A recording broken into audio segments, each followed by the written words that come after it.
80, number 84. Today is February 18th, 2022. Today's guest is photographer Chuck Fishman, and I'm here with the amazing Rabbi Avi Baumel.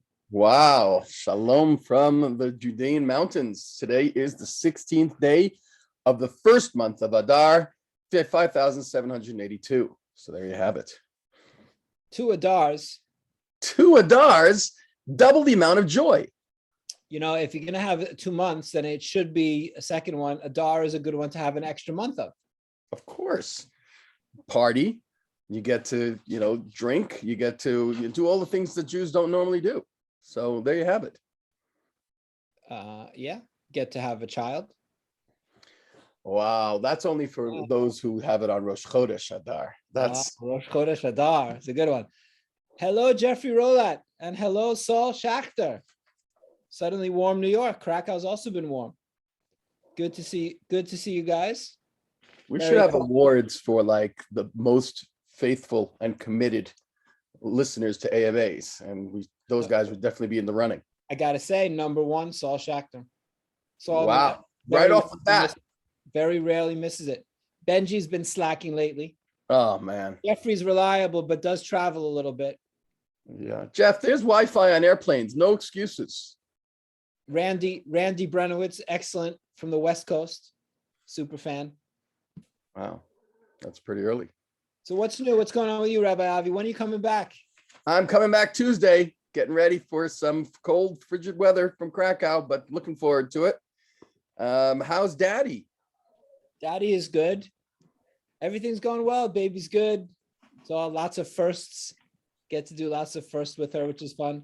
Something really cute. She got a package today at the JCC, so it was really cool seeing her as the addressee. Ayala, Mia, Leonardo Ornstein, 24 Miodova. Like, it was really cute. Wow. So, it's still in this phase, I think, for a while, of everything is the first this and bathing her and all lots of good stuff. But yeah, it's all good. Getting the rhythm of the whole parenting thing. Is Hanya warming up to her, or is no, the dog is fine. The dog has to just warm up to me. The dog's okay with the baby. But I'm worried about the dog's barking. She barks if people come in and out, then she calms down. So I looked into it a little bit, and I was going to get one of those collars, not the ones that give a shock. That's not nice, but they have ones that do an ultrasound, ultra high pitch, and then they have some that spray like kind of citronella sort of thing that the dogs don't like. But I got a whistle, which is a dog whistle. So evidently that's supposed to help a little bit with the barking, but we will see. Did you watch the Super Bowl?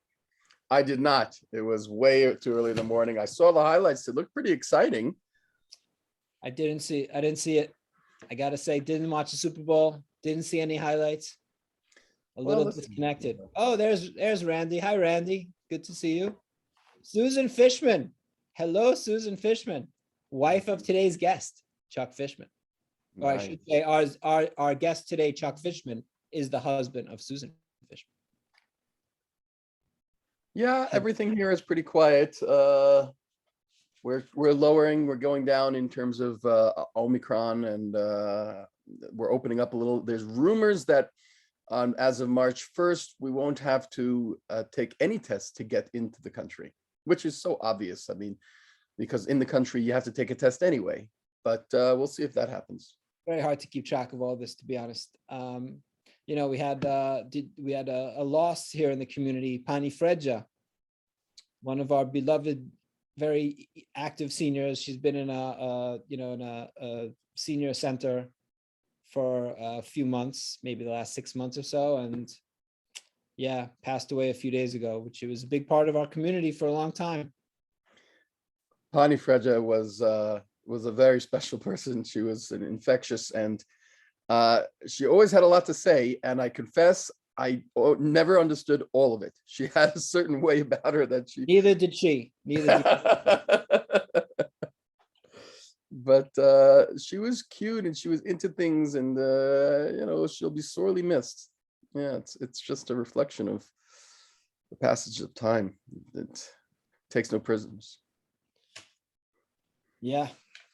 Yeah. No, she was a character, and she was always funny. You know, she had, I think, what you call in English malapropisms, right? She would, you know, Rabbi Schubert, and you were Ari and I was Johnson, and you know, like everybody's name was a little bit off, which was funny. And to see, she had an interesting take on the world, but she was sweet. She had a very nice smile.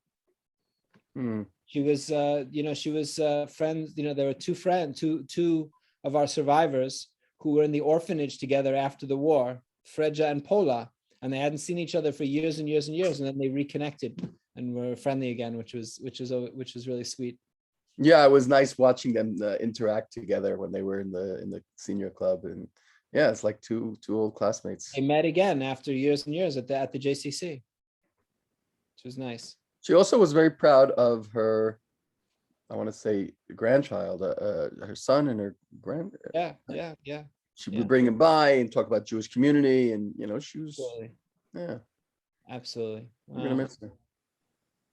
Yeah, listen, that's, this is the world, and especially, I think for us, we're so connected to these seniors every day, and by having a small community and having everything in one building like this, you really feel, you feel someone's presence, and you appreciate someone's presence, and then the other side of it is you really acutely feel the loss. Yeah, and it's such an amazing service to cater to all these survivors, but then it's also the flip side, of course, is to to watch them on their final journey, and we do it with the greatest respect, but it hurts. It hurts. Yeah. Clementina is writing that she called her Valentina. Saul says, was she the Norm Crosby of the JCC? Wow, good reference. Avi, did you see the big trade in the NBA? The triple trade, where the... I mean, essentially what we're talking about is Harden. James Harden for Ben Simmons. Yeah. I don't know how I feel about it. I mean, I guess it's they were all excited about Harden and who does that embed that they're going to be like the new towering duo. I don't know if they're going to be in bed, but it's Joel Embiid. Oh, whether they're in bed is their own private business, Avi. I don't speculate. All right. Okie doke. That was in honor of Penny Freja. Yeah, I don't. I'm not watching as much as I used to. I just got busy with other things. Do you feel the same? I do. I'm not watching so much, but I do keep track, and I listen. I listen to a lot of podcasts. About when I'm working out or walking the dog and doing all that, and I very often about the NBA. So I listen to stuff about the NBA more than I watch the NBA. Although I have League Pass, and I'm just I could watch it, but it's a big trade. It's again, I feel that I don't like people rewarded for just refusing to play. It's not you have a contract, honor the contract. If you're the owner of the team, you can't refuse to pay somebody. So the player shouldn't just refuse to play, which is kind of what you get. And you just cause enough, you refuse to play, and then they have to trade you, which is not nice. Not a good. Listen, it all starts when you pay someone. You pay someone $20 million to play basketball, then you know that you're on a road towards, in the women's NBA, I think they make like $50,000. So it's complicated business. Yeah. We did a nice thing here, which is part of the period poverty is a big problem all around the world. That women lack the financial resources to buy, sanitary products, tampons and pads and stuff. So there's a movement in around the world to do it, to help alleviate period poverty. So we did something at the JCC. We have a group Achayot, which is our women's group at the JCC, which is really nice. I like that it's members and volunteers and staff members, and they came up with this idea that we should be part of this project. The Pink Box Foundation is what it's called in Poland. So we installed a box in our JCC, a pink box downstairs in one of the bathrooms where there's free sanitary products free menstrual products. So I think it's important. We're looking into helping to maybe raise money and to do it on a larger scale here in Poland, that we can get involved with that a little bit beyond the JCC. Our friends at UJA have a great project that Vicky was telling me about where they raise money and they have people that come in and donate projects and they pack them up and they bring it to places where people need them. So it's a nice thing. We as men don't think about these things because we don't think about them, but it's important for us to be aware of that and to be supportive. And it's important for the JCC to continue in its mission in engaging in tzedakah and chesed in all areas to all people. So that's beautiful. Yeah, no, it's I was very happy that we did that. And plus, I love, it's always nice when you have these when projects are sort of community based, right? People come to you and say, oh, we'd like to do this. We have this idea, and you can just facilitate it. I think that's really the ideal role of a center like ours. Instead of us saying, oh, let's do this, as we sometimes do, we sit around and we come up with ideas and hope that people want to be involved. But it's nice when it's bottom up.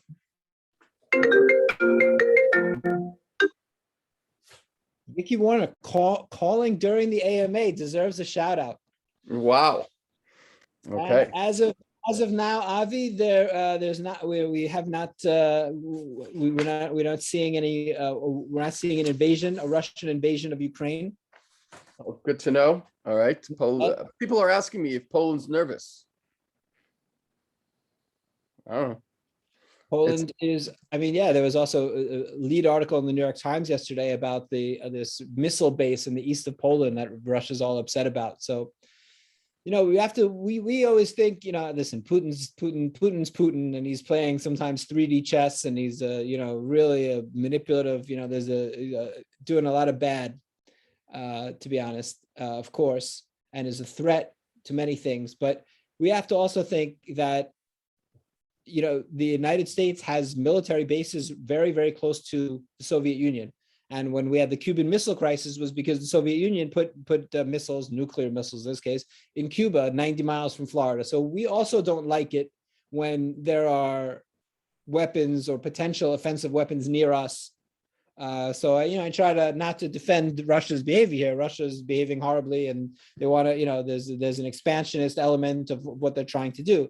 But on the idea of how countries, how superpowers like the United States as well react when things that are seen as encroaching on their territory, we have to try to get into the Russian mindset a little bit here.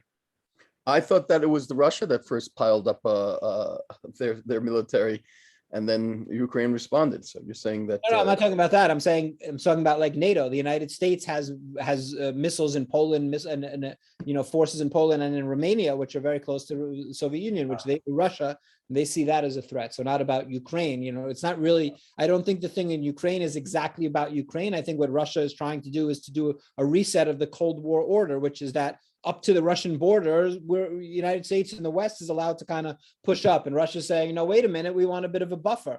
And if we have to invade Ukraine to get that buffer, then we're going to do it. And we need to just think, it's not, I don't think it's just about Ukraine. I don't think, it's not my brilliant hypothesis, but how it's seen, I guess. Well, must be pretty scary for the people who are on the east over there. Yeah. With them. And Jews are struggling to figure out what to do. Some are trying to be frantic. Do we have Polish Jewish community that's opening its doors to we do. I tell you that we do. And what's interesting is that Jews, when you have a situation like this, in some ways, if there's upheaval, it's worse for the Jews, because Jews, if there's a conflict, or if there's a financial breakdown, meltdown in the system, Jews suffer more because they're scapegoated.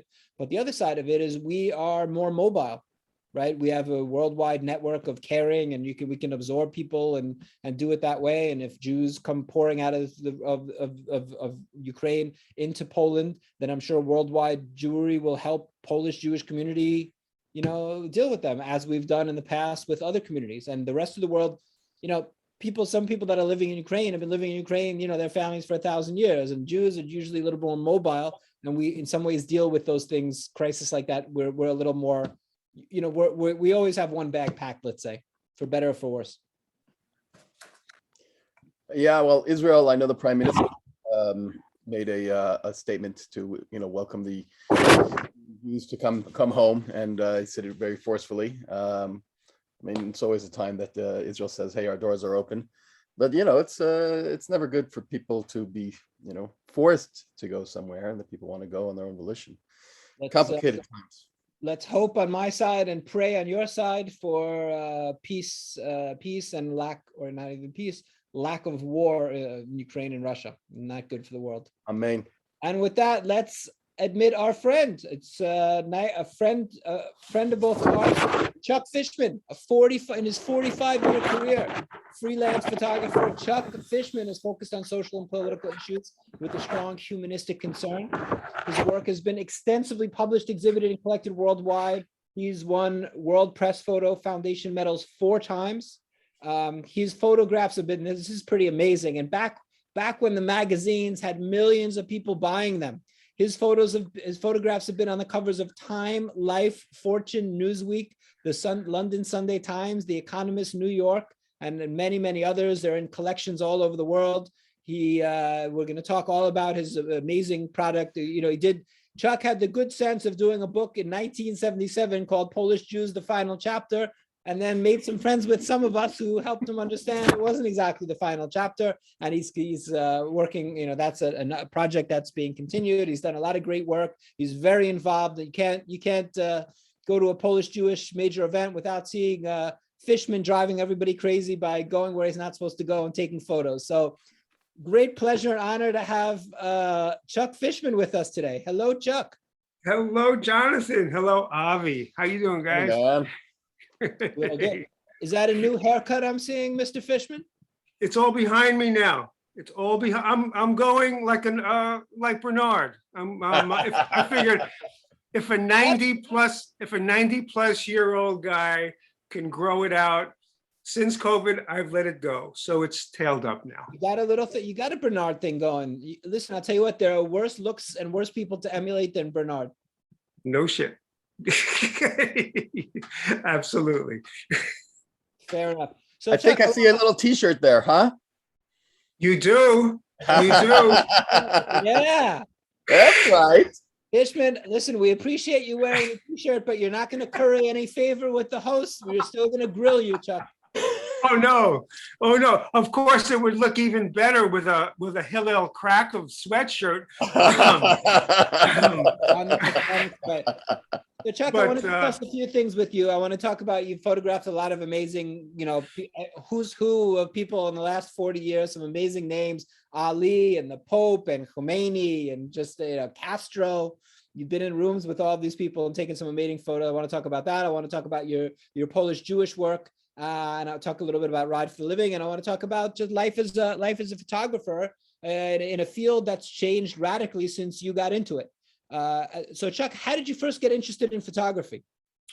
Very first time, really, second semester, senior year of high school. Got into a photography class, the photography class that was booked up, but my art teacher wrote a note to the photography teacher, said if she can squeeze me in, I'd be a good student. Got in, loved the teacher, loved the process. With my graduation money from high school, and my parents bought a camera, real camera. And what kind of camera did you buy? Pentax Spotmatic. Nice. You still have it? I had one of them. I had a second one, but they eventually, no. Okay. And then went off to college and tried to get a job on the university newspaper with, where they laughed at me. But they gave me some film and said, you can take pictures and bring them in, and, we'll process your film. And if anything happens, fine. Well, I did that for the first year of college. And then I was really shooting for that newspaper, the college newspaper. I was the only one that wasn't paid because I really wanted to do it. Southern Illinois. Is that the No, that was later. This was Northern Illinois. Oh, okay. The first 2 years of college was Northern Illinois. Then I left the country for a year. But it was after the first year of college where went down in a car with some other people from the paper to Miami Beach, 1972 Republican Convention. Where of course I was gassed, riots in the streets, but, got on the convention floor with cutoffs in a t-shirt. Some guy got me in. Well, I want to know which drugs and how much of those drugs did you do in 1972 in Miami Beach as a college student, Chuck? I was working. Give us the inventory, Fishman. Chuck, I love how it's 40 years ago. You start by your story by saying that you schmoozed with the guy, you figured out a way to get in, and that's been your story, it seems, ever since the last time. I've got this great story. I mean, I don't want to go ahead of time, but the Pope was there in Auschwitz. No one was allowed. Everyone was wearing bracelets. The army was there, and no one was allowed near the Pope except Chuck Fishman, who seemed to be somehow. How do you do it, man? How do you do it? We're building to that, Avi. Hold that thought, Avi. Yeah, we're gonna get there. We're gonna uncover the secrets of Fishman, how he infiltrates. Anyway, going back was 1972. When I came back, it's like when I got back to school, about to enter my second year of college, I said to myself, all right, I know what I want to do with my life. I want to be a photographer. Like, hey, if I can get my nose like half broken in the streets and gassed and, and sleeping in a park and all that kind of stuff, this is the life for me. So I took all the courses I could the second year. I was the lead photographer on the newspaper by then. I was paid, and all that kind of stuff, it leads you into knowing that, assuming you can get into anywhere if you can bullshit and hold a press pass, and so there's no closed doors, and the feeling that you can kind of get in because you should be in, that's what pushes you. That's what just kind of like keeps it going. So that's been, Chuck, that's been my motto, except without the press pass and without the camera. So. For sure. So Chuck, the reason that we know each other is because you took a fateful first trip that you came to Poland and took some photographs. Talk a little bit about why were you here? 1970. What did you hope to find? What were you expecting to find? What did you find? And then we can start a little bit as you tell a little bit about that trip. I'll have Sebastian show some photos. We don't need to really go through each individual, but just for people to get a feel for those photos. And they're absolutely amazing photos. Thanks. 1975. By that time, I was at Southern Illinois University. I, come back to the States, went there, and I needed to do a senior project in photography. And I thought I narrowed it down to one of two things: either go to exotic Brooklyn, New York, and live with the Lubavitch family, and photograph from within. Or maybe go to, what was then Eastern Europe and hitchhike around and just shoot, whatever I could of whatever was Jewish. I mentioned this to the Hillel rabbi, who I'd also photographed for at Carbondale. And he said, well, I write, we can do something together as a project. And I said, well, if that's the case, then Brooklyn's out. Brooklyn's out, because that's strictly a solo thing. And Eastern Europe, that's too vast. No one's going to pick up two guys hitchhiking around. So we narrowed it down to Poland. And we both went. He wrote, I shot. We didn't stay together. What did you know about Polish Jewish community at that time? What were you expecting to find in Poland? Not much. Not too much. Anyone who I spoke with in the States, said who were survivors, said, it was like, there's nothing there, like why go? There's nothing. And I remember saying to one person, well, I want to see for myself. So we went, and the very first time that I felt this was how real this was for me was in Wrocław, because Wrocław was the first city we got to, because we flew into Frankfurt and then took a train across East Germany and to get into Western Poland. So Wrocław was the first city, and walking through the archway of the White Stork Synagogue, the archway leading to the courtyard to the White Stork Synagogue, I got chills up and down my back, realizing that, oh my God, seeing this structure that was broken windows and padlocked, and seeing the structure, that then it became incredibly real to me. And thinking, as this Western young kid, who grew up United States, Eastern Europe was behind the Iron Curtain. Poland, Eastern Europe was all behind the Iron Curtain. Nobody knew what was going on there. I felt this incredible responsibility to photograph and to show people what's there. Because as far as I was concerned, I lived in the real world, and I was now entering the make-believe world of Eastern Europe. Chuck, the photos are breathtaking. Unbelievable. I can't tell you how many times I've seen, not all of them, obviously, the ones that you've shown, and they really blow you away. Just the depth, the feeling, the eye. It's unbelievable to me. But tell me what were the people's? I understand hearing a little bit your reaction to them, what you were expecting. What was their reaction to you? You told them, obviously, you're Jewish, that you're a Jewish guy from from the U.S. You're a college student. Did they feel that they wanted you to take a message back? Did they feel that they were known? Did they see themselves as, in other words, how did they see themselves in history? Were you able to glean that? Did they want the end of the line? Did they try to give you a certain impression? Yes, they were the end of the line. As far as their message to me was like, we're it. After us. So there was a self-awareness. Totally. After us, click off the lights because there's nobody left to turn the lights off. But also it has to be understood, 1975 was one shoot, and that was the book Polish Jews, the Final Chapter, that came out 2 years later. I came back. Came up with the title, Chuck, 1 second, and I'll let you get to that. Where did the title come from? I think we just bandied it around between Earl, myself, and I think we just bandied it around. It's a very weighted title. Yeah, well, it was. That's just it. I was admonished decades later, saying, "How could you?" It wasn't. First of all, it wasn't just me. It was everybody. No, it was like. It's good that it's good. Listen, you captured something at that moment, and I my understanding is there was no controversy at the time, so that it was a true reportage of what was happening then. The fact that it was later controversial is the point. This is why this is all interesting. Yeah. Well, 3.5 years later, I went back, not knowing I was ever going to go back. Why'd you go back? Well, then I was a working professional photographer with Contact Press Images, a boutique still in existence photography agency based in New York, but also worldwide.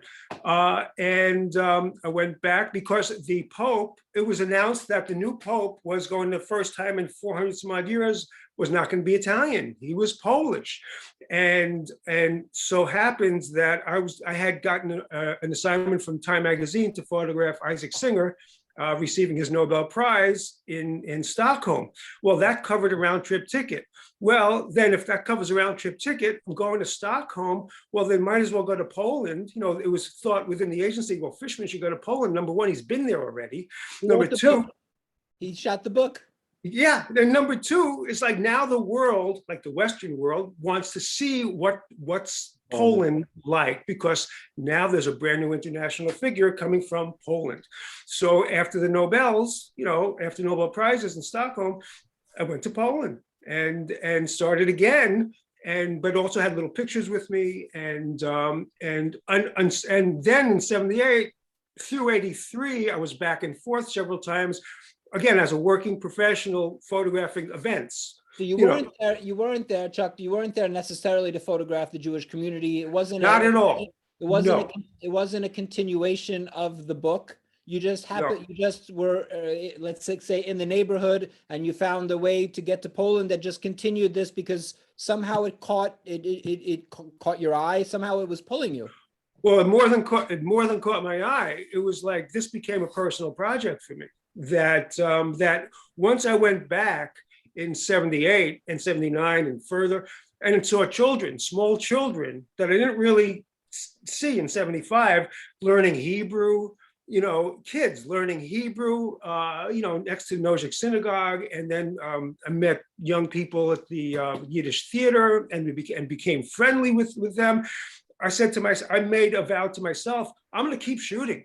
anytime I'm in Poland, I'm going to keep shooting, but no one's going to see these pictures but me. And were you still of the mindset that, that this was the final chapter? This was just a little bit of a, Pretty much. appendix to the final chapter, maybe?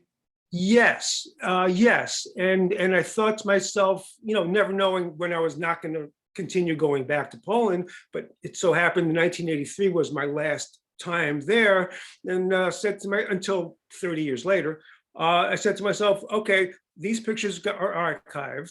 I have the negatives, have the contact sheets, looked through them, made my notes, and said no one. And I told myself, maybe decades from now, when the people are dead, the survivors are gone, the young kids have grown up, they're then maybe I'll go back and photograph buildings, and see if anyone's interested in this older work.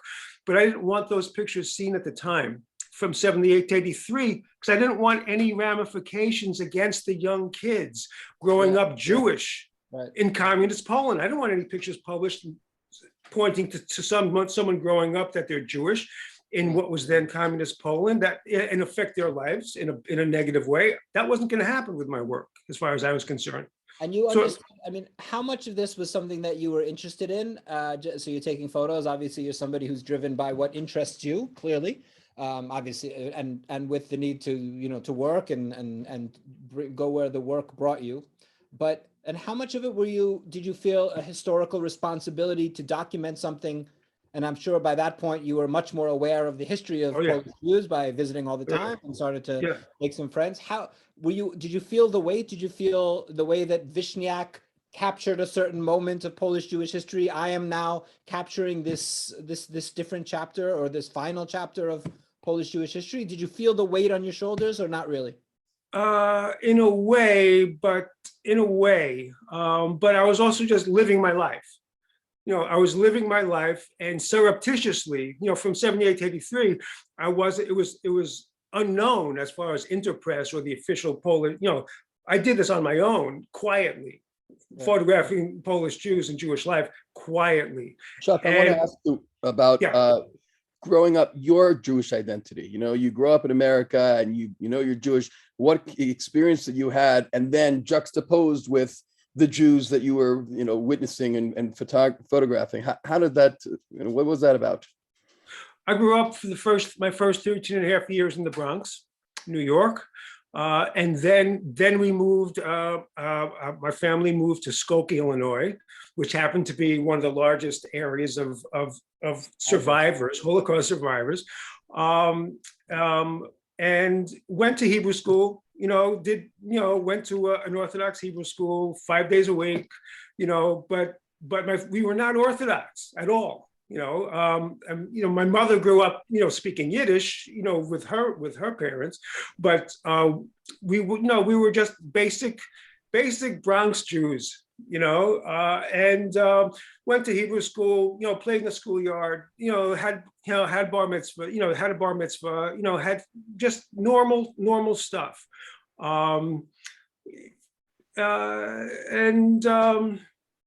When you go to Poland, then you see Jews there in Jewish life. Does that strike a chord of well? It struck a chord because these are the old men from the synagogue. Cousins. They're the cousins of the old men from the synagogue. Yeah. So it's like, okay, I know this. and they accepted me as this nice Yiddish kind. I was this nice Jewish boy from America. So fine. Take pictures. It's all right. Chuck, Avi's gonna go all Chabad on us and try to get you to put on tefillin tomorrow. So you got to be very careful, Chuck. Chuck, I knew that if we only stay with the Jewish stuff in Poland, we're never going to talk about anything else. And you've done so many interesting things. And really, I'm a huge fan of your work. And you keep constantly surprising me by all the people that you've taken photos of. So let's talk a little bit. Let's move that, and then we'll kind of toward the end of not the end of your career because you're still going, but 40 years later when you came back, or almost 40 years later when you came back to Poland. In the middle, you've done a few things, I think, in those 35 years, Chuck. You have photographed, I don't want to say everybody, but you photographed some pretty amazing people. Khomeini, Muhammad Ali, Castro, the Pope, we mentioned, all different musicians, every person I've ever heard of in jazz, you've taken a photo and posted on their birthday. How, talk a little bit about that. Tell me about, for example, Khomeini, because that Okay. particularly interests me as somebody, you don't think, what's this nice Jewish boy from the Bronx hanging out, there we go, an amazing photo. Talk a little bit about photographing Khomeini. Khomeini photographed him, not Khomeini, that's Isaac Singer, different guy. Okay, Khomeini photographed him in Neuf-le-Château just before he returned to Iran, his triumphant return to Iran to lead the revolution. But because the revolution was, because it was going, that's why you were there. You didn't happen to catch him right before, right? Because of no. going on. I photographed him only because I was in Paris and he was just outside of Paris, and it was the right thing to do because I was there and he was there and Iran was in the news. And I was only because that had begun. He hadn't gone back yet, but because correct. Right. Correct. Yes. So I had just come out of Poland. This was like January '79. I had just come out of Poland on my first trip back since '75. And from, left Poland, went to Paris to decompress. And then Khomeini's nearby. So it's like, okay, there was a journalist, a French journalist who was friendly with my agent. And we went out every day, it was a suburb. So we went every, for a few days. We drove out, and as the first picture, the one before that you saw, there's always a crowd of people outside the house. That little house is where Khomeini lived while in exile in France. And every day he would cross the road several times, which answers the question, why Khomeini cross the road? Well, because he prayed several times a day in his tent across the street. But every one of those people there, and there's hundreds more around, would love to have gotten access into that house. And of course, I was one of those people. And actually the big guy with the white turban behind Khomeini was one of his son-in-laws. And the journalist, French journalist, was able to talk to him like several days trying to get me in. And of course, there was always like, yeah, maybe, no. Let's go back, Sebastian. Let's go back to the photo in the room. Okay, so this I finally got, and this was going to be my last day there. Then I had to fly out of France. I was coming back to the States. I had to come back to the States.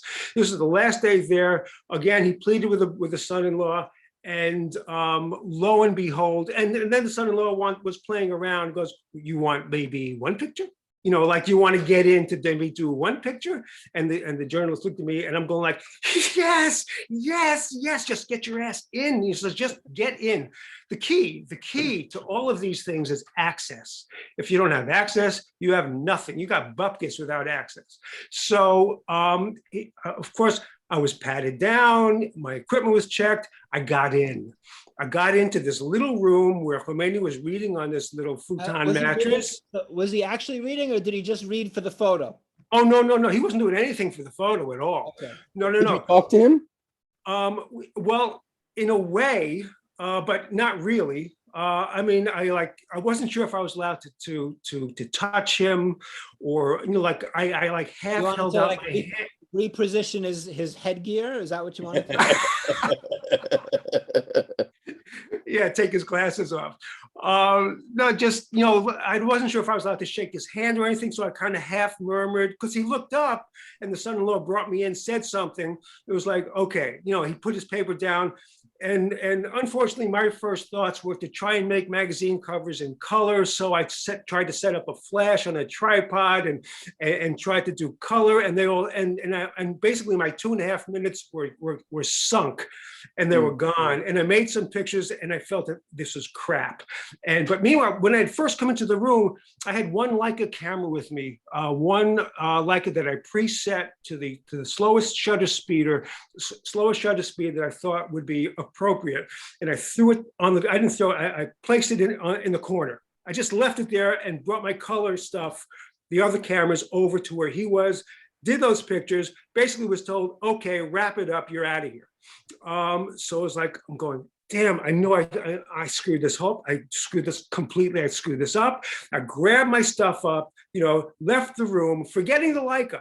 I'm in the hallway and I put my stuff down and I go, oh. And this was true. I mean, I forgot my camera, meanwhile, it's the son-in-law, bodyguards, whatever. So without saying anything, I just put my stuff down without their permission, just walk back in the room, and there's the Leica, they're in the corner. I pick it up. It's in my hand. I look, I realize there's Khomeini alone. I'm standing here with a camera. I can shoot. Meanwhile, the son-in-law is now in the doorway. I look at him and I'm saying, and the adrenaline is pumping through like you can't believe. And it's like, I'm saying to myself, shoot. So I turned to the son-in-law and said, and just garbage comes out of my mouth. I say, oh, I pointed like I said, oh, black and white little camera. And then I just walk over the few feet and start shooting and start photographing. First thing, of course, was telling myself, focus, get this focus and don't shake. Otherwise you have camera shake. And I was able to get off 6 or 7 frames, both vertical, horizontal, slightly closer, whatever, before I was like physically, gently, but physically escorted out of the room, firmly escorted out of the room. Did he give any indication that he knew you were taking photographs, or he was just? He didn't care. He didn't care at all. He was reading. He didn't care at all. By the way, Chuck, what you did is called a Costanza. There's a Seinfeld where George says that one of his strategies with women is that he always leaves something behind. And then the way to get the second date is that he has to go pick it up, and he kind of grows on them, and then they eventually sort of like him. So I feel that you may have initiated that one, Chuck. Okay, well. Years before. Chuck, talk to me a little bit about, because I'm a huge fan of Muhammad Ali, and you've been incredibly generous and gave me a couple of beautiful prints that I have in my house right when you walk in of Muhammad Ali. Talk a little bit about that. Is he somebody, just because we've spoken about Ali, is he somebody that you really, being in his presence, you talk about you were in the presence of Khomeini, this figure, and Ali and Schneerson. By the way, I always thought Khomeini and Schneerson kind of look a little bit alike, which is interesting. But is there something, is it different being in the presence of someone like that? And is it different to photograph somebody like that? It looks like you can feel the palpable energy coming off, the aura coming off someone like Muhammad Ali sitting there like that. Am I projecting that, or is that true? Well, for me, it's true. I felt it because, I'm of the ilk where greatest of all time. I mean, he was and is the champ. I mean, the man stood for his convictions. He was the best, and didn't take no shit. Just put it out there. And it's not as if I didn't establish a relationship with Ali. I photographed him a few times, only during the days that he was in New Orleans for his bout with Leon Spinks. Second fight, right? The Superdome. Spinks too? Was it the? Yeah, Superdome. Yep. So photographed him like in training, after training, and then after he won in his hotel suite. But I wasn't the only one. It's not as if like later on you might show a picture of Sadat where it was that was a portrait, a singular portrait, just was him and me and his bodyguards. But with Ali, I mean, I was one of many. That's just an amazing, I don't know, that photo. That's one of my favorite photos of all time that anybody's ever taken.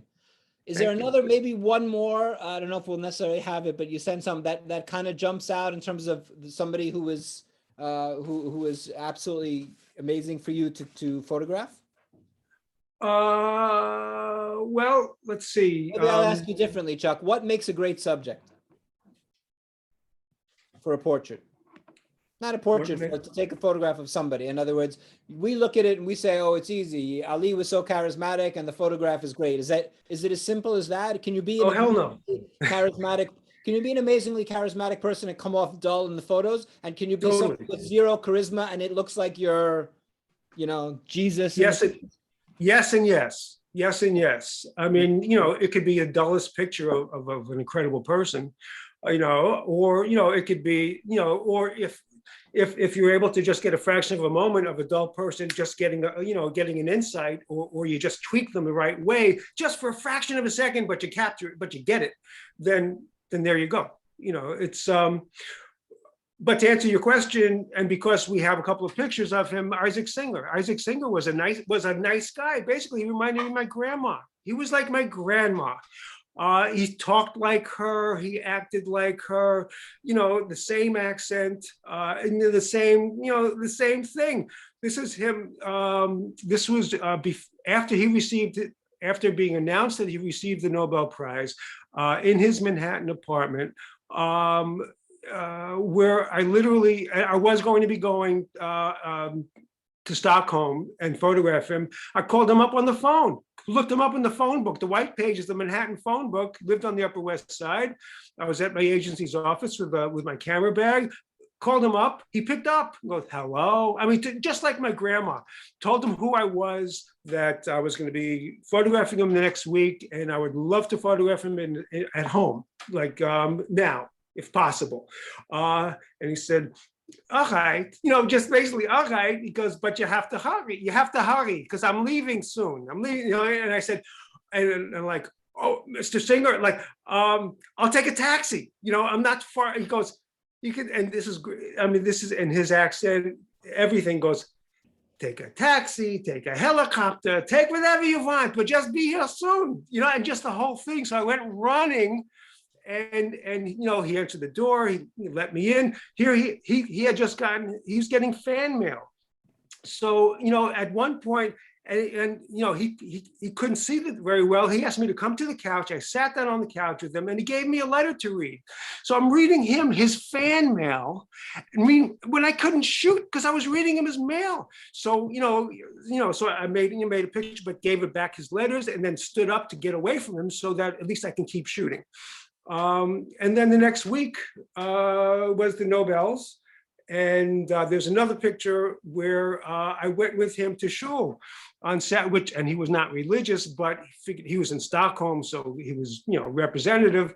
So I got 2 frames, because this is an Orthodox shul. I got 2 frames before I was completely yelled at and Avi, down. Avi's horrified. You look at Avi, the color drained out of his face. He can't believe it. Avi's getting off the call, taking photographs on Shabbos morning. I felt it might have been for the greater good, if there's such a thing. I'm happy. I'm happy you did it, Chuck. Thank you. Ashanda. Thank you. But, so this was my second frame before I was yelled at. Actually, I was making it while I was being yelled at. But basically, we davened next to each other, and I was too close to shoot because literally he was next to me, and during services. So I tried shooting, but I was too close. But afterwards, during Kiddush, that I photographed and all that kind of stuff. Yeah. So no, I was gonna. If you want to just finish up about the Zinger, I want to bring us back. I want to make sure we talk about Poland again. Okay. So, you come Keep going. Come back to Poland. I remember you and Ruth Ellen Gruber sitting in my kitchen and telling me the story. I'm very sure that's when I first met you, and saying, yes. and telling me, you want to talk. How did you get back to Poland? Why did you come back to Poland, and why did it take you so long? Okay. It's like the old game show, flipping over all the cards, whatever that was. Okay. It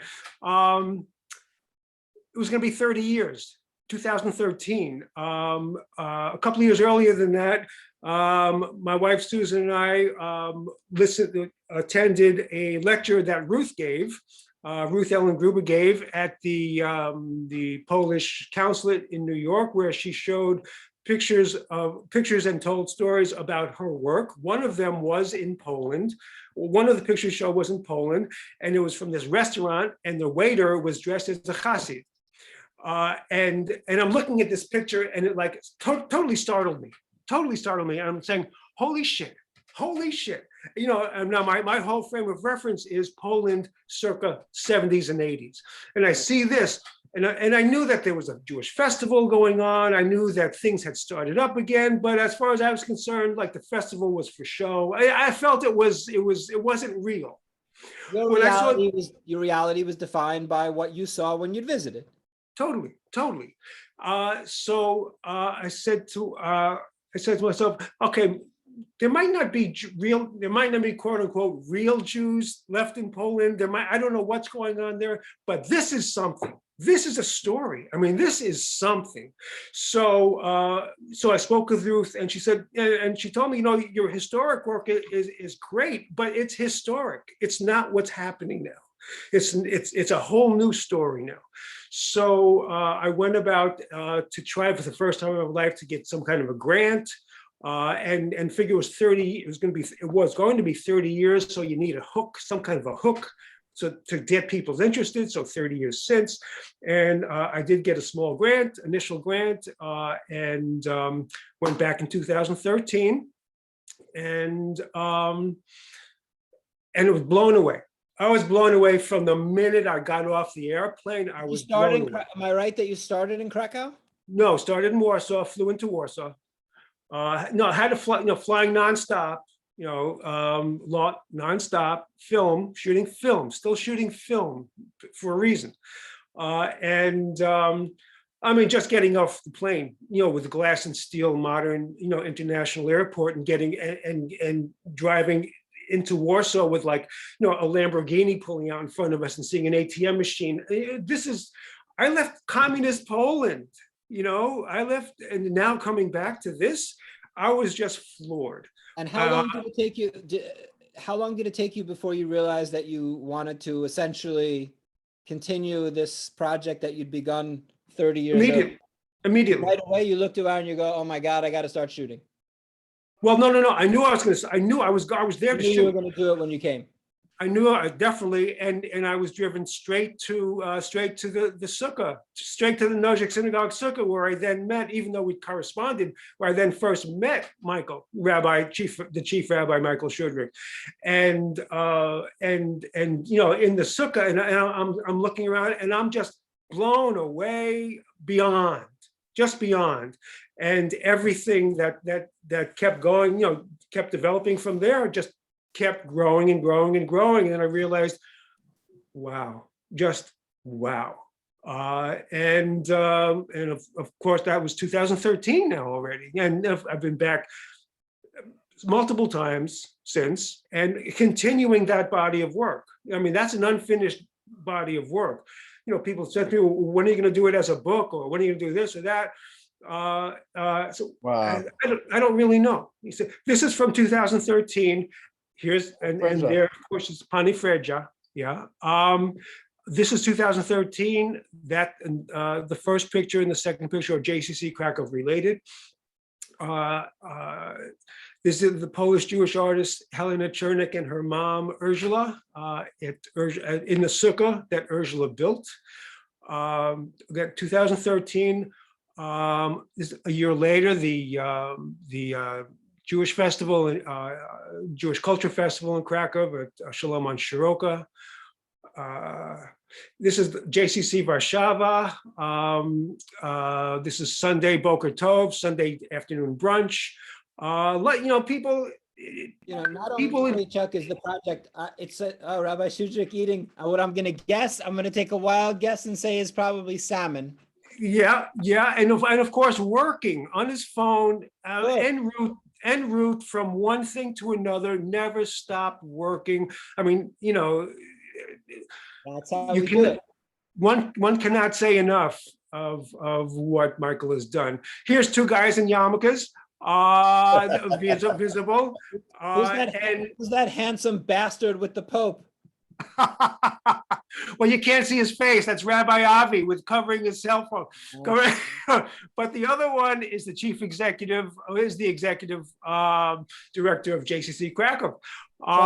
You know what I'm thinking? Not only is the project such an amazing project, of a guy comes here, what does he know? Takes these photos, the last chapter, bums a book, oops, comes back 30 years later. But it should be a movie about the project.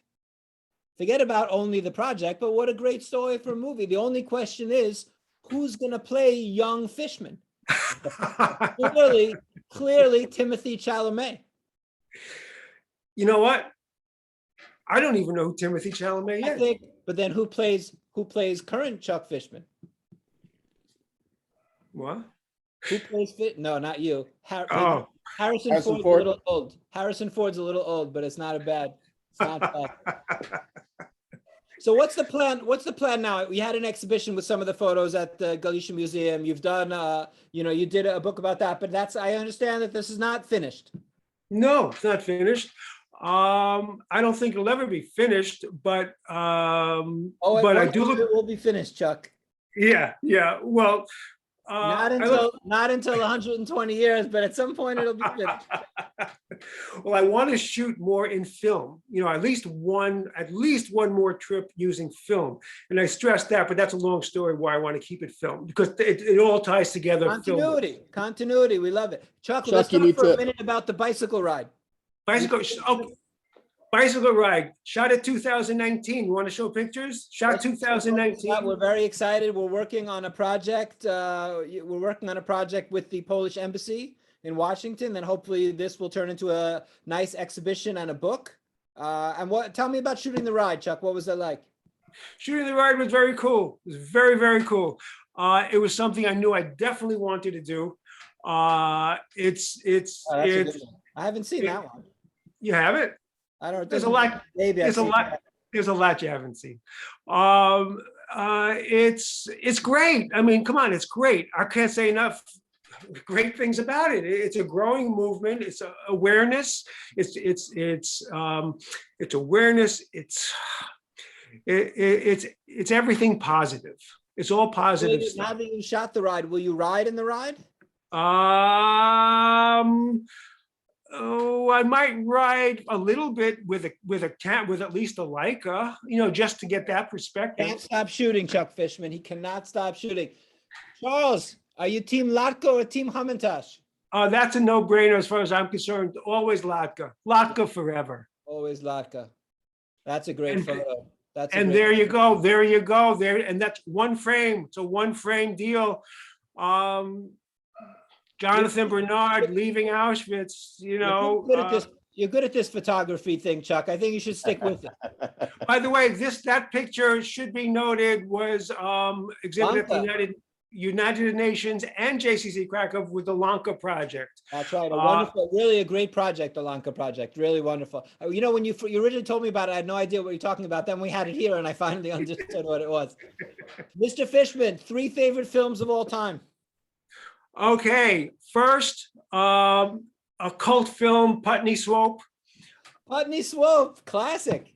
Brother Putney, Truth and Soul. Putney Swope, wow. Truth and Soul, Mark Focus. In no particular, well, The Deer Hunter was always a great film for me. That's upsetting. Deer Hunter, man, De Niro. John Cazale. Yeah, and Christopher Walken, Meryl Streep. I mean, again, talking about my generation, not necessarily one of my top 3, but of a greatest impact on me was a few years ago, Son of Saul. Son of Saul is one of the heaviest Holocaust film I have ever seen and ever hope to see. I mean, if you really want to get your gut wrenched, see Son of Saul. But other wonderful movies, because I love movies. So I can just go on, the original Willy Wonka with Gene Wilder. Of course, I'll tell you something. If I love a book, I will never see the movie. And if I love a movie, I will never, ever see the remake. And of course, no problem with Johnny Depp or whatever, but of course, the original Willy Wonka is the best. Absolutely. Gene Wilder. The best. Absolutely. Wow, I love that one, Chuck. I'll tell you what, your top 3, Deer Hunter is incredibly depressing. But I'm going to say that Putney Swope and Willy Wonka, you're up there among my favorite answers to the top 3 question of all time. Any Mel Brooks movie, almost any Mel Brooks, and Kubrick, Stanley Kubrick as filmmaking beyond. What a photographer, Stanley Kubrick. Exactly. I'm also a big Kubrick. I have a huge I got to show you. I have a great book of all stills from Kubrick's movies. Amazing book. I'll show you next time you're in Krakow. Charles, Chuck Fishman, always a pleasure. Never a great talking to you, Chuck. Thank you so much. Love you. Hope to see you in Krakow. See you in New York. In Krakow. Okay, excellent. We have a lot of work to do together. I know. Looking forward, man. Be well, Chuck. Thanks. You too. Take care. Bye, everybody. Thank you, everybody.